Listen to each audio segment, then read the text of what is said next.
Are we rolling? Yes, we are. What's up, guys? It's your boy McKinley, Crain here. Today I'm going to be doing my spoiler-free movie review of the straight-to-video sequel to Anchorman: The Legend of Ron Burgundy, which is Wake Up, Ron Burgundy, The Lost Movie.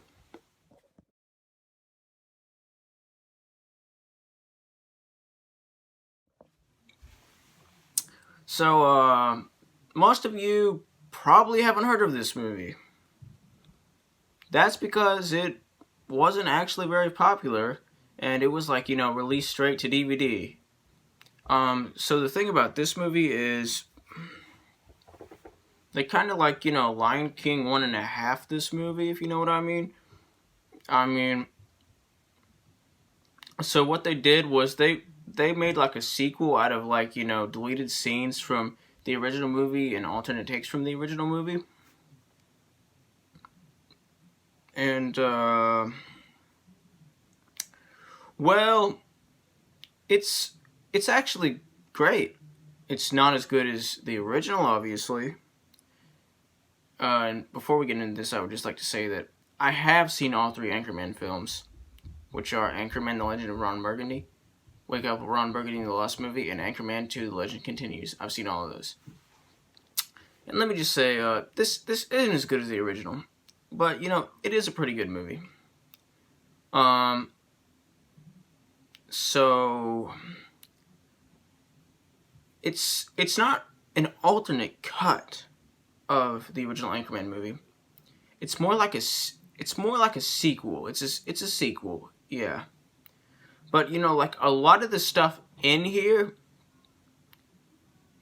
goes on during the first film, which is why I said the Lion King 1.5 did. If you've never seen the Lion King 1.5, it's technically a sequel, but it's it's from Timon and Pumbaa's perspective. There's a lot of stuff I know other movies have done this kind of thing, but this is the Lion King 1.5 is the first movie that pops into my mind besides this movie that does that. Okay, so what else am I supposed to compare it to?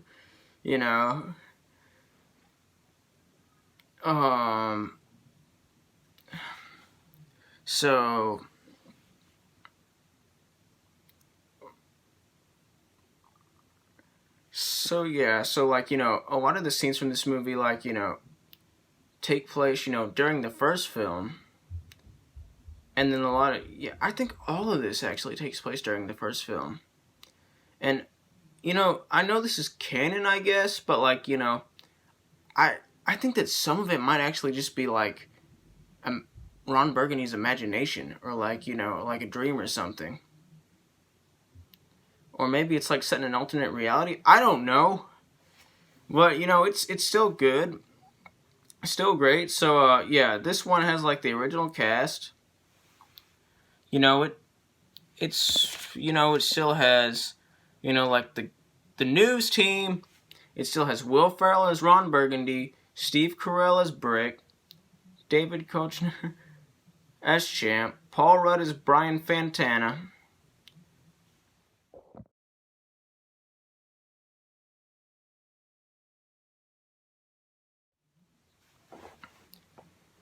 and Christina Applegate as Ron Burgundy's love interest, Veronica Corningstone, who's also,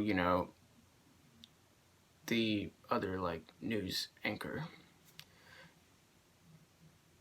So, anyway, about this movie, so, this one's really good. It's a great movie, but, it's not as good as the original. I know I already said that, but I gotta say this. It's not as good as the original. I liked everything about this movie. I loved everything about this movie. There were no problems with this movie at all. The acting was great. The story was great.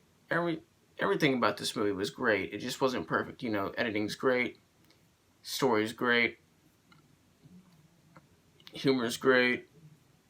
It's just not but it's not a perfect movie like the original Anchorman was.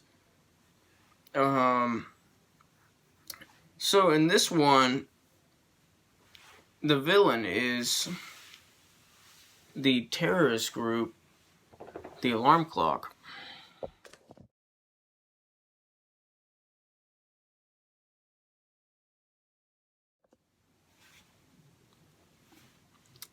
And this is like the original, a very silly, lighthearted movie. It's not dark at all. Well, it can be a little bit dark, but when it's dark, it's usually humorously dark. It uses dark humor and stuff. I really like this movie. It's not as good as the original. I gotta say that again, but it is good. And believe me, I didn't even know this movie existed until 3 weeks after I had watched the second one. No, it was more like 2 weeks. I don't know. It was so I saw the first one, and then I saw Anchorman 2, The Legend of Ron Burgundy. And then I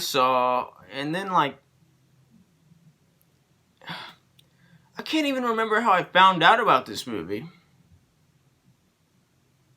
I think I was just on Google or whatever, and it was just related searches, or it was related movies or whatever to Anchorman. I was probably just looking at Anchorman on Google, seeing what everybody was saying about it, seeing what it had on Rotten Tomatoes. You know what I'm saying? And yeah, I think that is how I found out about it.